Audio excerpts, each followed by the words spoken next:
រៀននេះមានរយៈពេល2ម៉ោងនៅក្នុងមេរៀននេះសិស្សនឹងរៀនអំពីគន្លឹះទាំង5ដើម្បីការពារពីជំងឺដែលកើតឡើងតាមរយៈអាហារពួកគេអាចអនុវត្តគន្លឹះទាំង5នៅពេលដែលពួកគេរៀបចំអាហារនាពេលអនាគតបន្ទាប់ពីសិក្សាមេរៀននេះសិស្សនឹងទទួលបានសម្បទាចំនួន3ដូចជាវិជ្ជាសម្បទាប្រាប់ពីនិយមន័យសុវត្ថិភាពចំណីអាហារប្រាប់ពីគន្លឹះទាំង5ដែលធ្វើឲ្យអាហារមានសុវត្ថិភាព2បំណិនសម្បទាពន្យល់បានពីនិយមន័យសុវត្ថិភាពចំណីអាហារបង្ហាញពីគន្លឹះទាំង5ដែលធ្វើឲ្យចំណីអាហារមានសុវត្ថិភាពនិងទី3ចរិយាសម្បទាយកចិត្តទុកដាក់អនុវត្តតាមគន្លឹះទាំង5នៃសុវត្ថិភាពចំណីអាហារដើម្បីសុខភាពល្អប្រសើរតើសុវត្ថិភាពចំណីអាហារគឺជាអ្វីគឺសំដៅលើលក្ខខណ្ឌនិងការអនុវត្តដែលអាចរក្សាទុកនូវគុណភាពរបស់ចំណីអាហារដើម្បីការពារពីការផ្ទុកនូវមេរោគនិងជំងឺផ្សេងៗដែលកើតឡើងតាមរយៈអាហារឬការពុលអាហារតើអ្នកនៅចាំមេរៀននៅថ្នាក់ទី5ស្ដីពីការពុលអាហារដែរឬទេអាហារនិងទឹកអាចមានការចម្លងមេរោគជាមួយបាក់តេរីវីរុសនិងសារធាតុពុលដទៃទៀត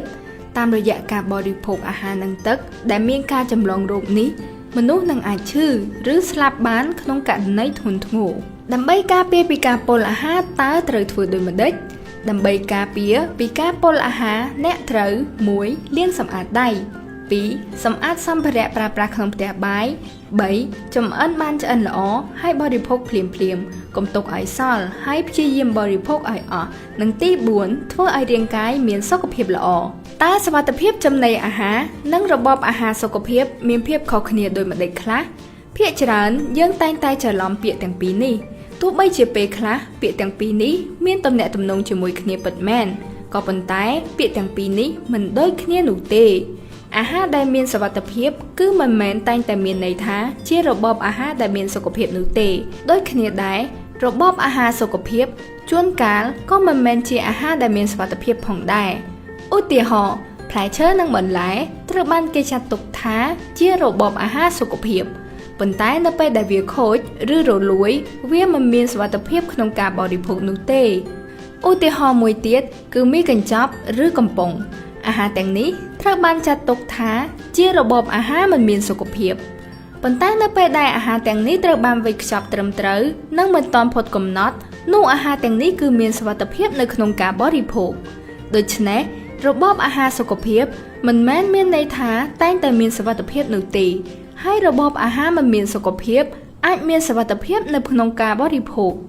ភាពខុសគ្នាមួយទៀតគឺរបៀបដែលអាចវិវត្តទៅជាបញ្ហាសុខភាពសុវត្ថិភាពចំណីអាហារគួរតែត្រូវបានអនុវត្តដើម្បីការពារពីការពុលអាហារប្រសិនបើអ្នកបរិភោគអាហារដែលមិនមានសុវត្ថិភាពឬមានការចម្លងមេរោគគឺអាចប្រឈមទៅនឹងការពុលអាហារអ្នកនឹងពុលអាហារភ្លាមនៅពេលដែលអ្នកបរិភោគអាហារមិនមានសុវត្ថិភាពឬមានការចម្លងរោគផ្ទុយទៅវិញនៅពេលដែលអ្នកបន្តបរិភោគរបបអាហារមិនមានសុខភាពអ្នកប្រហែលជាមិនឃើញបញ្ហាសុខភាពភ្លាមនោះទេវាត្រូវការពេលច្រើនដើម្បីវិវត្តទៅជាបញ្ហាសុខភាពសរុបសេចក្តីមកវាជាការល្អក្នុងការបរិភោគរបបអាហារសុខភាពដែលមិនមានការចម្លងមេរោគដើម្បីការពារពីជំងឺឬបញ្ហាសុខភាពផ្សេងៗនៅផ្នែកបន្ទាប់អ្នកនឹងសិក្សាអំពីរបៀបដែលធ្វើឲ្យអាហារមានសុវត្ថិភាពដើម្បីការពារពីការពុលអាហារតើគន្លឹះទាំង5ដែលធ្វើឲ្យអាហារមានសុវត្ថិភាពគឺជាអ្វីគន្លឹះទាំង5ដែលធ្វើឲ្យអាហារមានសុវត្ថិភាពគឺជាគោលការណ៍ណែនាំដែលបង្កើតឡើងដោយអង្គការសុខភាពពិភពលោកដែលបង្ហាញនូវចំណុចសំខាន់ដើម្បីការពារពីជំងឺដែលបណ្ដាលមកពីអាហារគន្លឹះទាំង5មានដូចជា1រក្សាអនាម័យលាងសម្អាតដៃនិងសម្អាតឧបករណ៍ឬកន្លែងចម្អិន2ដាក់អាហារឆៅនិងអាហារឆ្អិនឲ្យនៅដាច់ពីគ្នាជៀសវាងការចម្លងមេរោគ3ចម្អិនឲ្យបានឆ្អិនល្អកម្ដៅអាហារមុនពេលបរិភោគ4រក្សាទុកអាហារនៅសីតុណ្ហភាពសុវត្ថិភាពនិង5ប្រើប្រាស់នៅទឹកស្អាតនិងមុខអាហារឆៅដែលមានសុវត្ថិភាពតោះពួកយើងទៅស្វែងយល់លម្អិតនៅតាមផ្នែកនីមួយៗនៃគន្លឹះទាំង5ទាំងអស់គ្នាដើម្បីឲ្យបានយល់កាន់តែច្បាស់ហេតុអ្វីបានជាត្រូវរក្សាភាពស្អាតអតិសុខុមប្រាណភាគច្រើនមិនបណ្ដាលឲ្យមានជំងឺនោះទេប៉ុន្តែមានមួយចំនួនដែលអាចបង្កគ្រោះថ្នាក់ហើយត្រូវគេបានរកឃើញនៅកន្លែងជាច្រើន អតិសុខុមប្រាណទាំងនេះលាក់ខ្លួននៅលើដៃសម្លៀកបំពាក់និងឧបករណ៍ផ្សេងៗដែលអាចបំលាស់ទីពីកន្លែងមួយទៅកន្លែងមួយផ្សេងទៀតតាមរយៈការប៉ះពាល់គឺអាចមានការចម្លងរោគទៅកាន់អាហារហើយវានឹងបង្កទៅជាជំងឺផ្សេងៗសម្រាប់ការអនុវត្តគឺត្រូវបានផ្ដល់ជាអនុសាសន៍ដូចខាងក្រោម 1. លាងសម្អាតដៃឲ្យបានត្រឹមត្រូវនៅពេលចាប់កាន់អាហារបន្ទាប់ពីប្រើប្រាស់បង្គន់ឡាក់ 2. លាងសម្អាតនិងសម្លាប់មេរោគនៅរាល់ឧបករណ៍ដែលបានប្រើប្រាស់សម្រាប់ការរៀបចំអាហារ 3. ការពារបរិវេណផ្ទះបាយពីពពួកសត្វល្អិតនិងសត្វគ្រប់ប្រភេទហេតុអ្វីបានជាត្រូវដាក់អាហារឆៅនិងអាហារឆ្អិនឲ្យនៅដាច់ពីគ្នាអាហារឆៅជាពិសេសសាច់បក្សីអាហារសមុទ្រទឹកនៃសាច់ទាំងអស់នោះមានផ្ទុកនៅអតិសុខុមប្រាណដែលមានគ្រោះថ្នាក់ការរក្សាទុកអាហារឆៅនិងអាហារដែលចម្អិនរួចឲ្យនៅដាច់ដោយឡែកពីគ្នាអាចការពារពីការចម្លងនៅអតិសុខុមប្រាណទាំងនោះសម្រាប់ការអនុវត្តត្រូវបានផ្ដល់ជាអនុសាសន៍ដូចខាងក្រោម 1. ជៀសវាងនៅការប៉ះពាល់អាហារឆៅនិងអាហារចម្អិនរួចប្រើប្រាស់ប្រអប់សម្រាប់ផ្ទុកអាហារញែកនៅមុខអាហារឆៅឲ្យនៅដាច់ពីគ្នាដូចជាបន្លែផ្លែឈើឡាក់ 2. ប្រើប្រាស់នៅឧបករណ៍ផ្សេងៗគ្នាជ្រុញកាំបិតចានសម្រាប់ដាក់អាហារឆៅហេតុអ្វីបានជាត្រូវចម្អិនអាហារឲ្យបានឆ្អិនល្អការចម្អិនអាហារឲ្យបានឆ្អិនល្អអាចសម្លាប់អតិសុខុមប្រាណដែលបង្កគ្រោះថ្នាក់ស្ទើរតែទាំងស្រុងការចម្អិនអាហារដល់សីតុណ្ហភាព70អង្សាអាចធានាបានថាអាហារគឺមានសុវត្ថិភាពក្នុងការបរិភោគជាពិសេសសាច់ជ្រូកសាច់ចិញ្ច្រាំសាច់បក្សីគឺត្រូវតែប្រុងប្រយ័ត្នចំពោះការចម្អិនសម្រាប់ការអនុវត្តគឺត្រូវបានផ្ដល់ជាអនុសាសន៍ដូចខាងក្រោម 1. ចម្អិនសាច់បក្សីរហូតដល់ទឹកដែលចេញពីសាច់ឡើងពណ៌សហើយថ្លាហើយសាច់ខាងក្នុងមិនមានពណ៌ផ្កាឈូកទៀតទេ 2. សម្រាប់អាហារទឹកដូចជាសម្លត្រូវរំងាស់រហូតដល់ទឹកពុះហើយបន្តឲ្យពុះយ៉ាងតិចណាស់1នាទីនិង 3. កម្ដៅអាហារដែលចម្អិនរួចឲ្យបានក្ដៅល្អ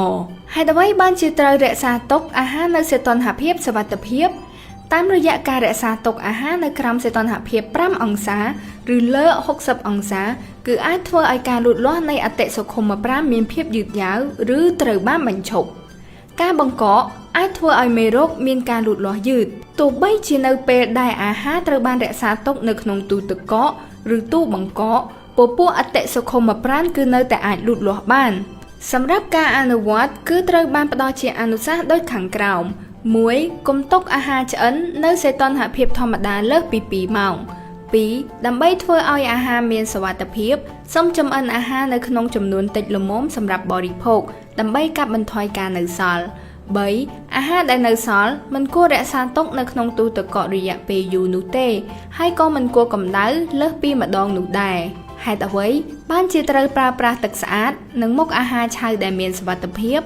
មុខអាហារឆៅរួមបញ្ចូលទាំងទឹកនិងទឹកកកដែលអាចផ្ទុកមានមេរោគដែលជាសារជាតិគីមីនិងអតិសុខុមប្រាណដែលបង្កគ្រោះថ្នាក់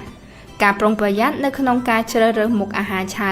និងវិធីសាស្ត្រងាយៗដូចជាការលាងសម្អាតនិងការបកសម្បកចេញអាចកាត់បន្ថយនូវហានិភ័យបានសម្រាប់ការអនុវត្តគឺត្រូវបានផ្ដល់ជាអនុសាសន៍ដូចខាងក្រោម 1. ប្រើប្រាស់ទឹកដែលមានសុវត្ថិភាពឬទឹកដាំពុះគឺអាចមានសុវត្ថិភាព 2. លាងសម្អាតបន្លែនិងផ្លែឈើជាពិសេសប្រសិនបើអ្នកហូបវាឆៅ 3. កាត់នៅផ្នែកនៅលើបន្លែឬផ្លែឈើដែលខូចឬស្អុយចោល 4. ពិនិត្យមើលកាលបរិច្ឆេទផុតកំណត់ទឹកស្អាតគឺមិនមែនត្រូវការសម្រាប់តែបរិភោគនោះទេប៉ុន្តែវាក៏ត្រូវប្រើប្រាស់ក្នុងគោលបំណងដើម្បីរក្សានូវអនាម័យផងដែរប្រសិនបើយើងបោកសម្លៀកបំពាក់ឬងូតទឹកជាមួយនឹងទឹកមិនស្អាតលទ្ធផលគឺអាចកើតនៅជំងឺផ្សេងៗផងដែរទឹកស្អាតគឺមានភាពចាំបាច់ដើម្បីធ្វើឲ្យមានសុខភាពល្អ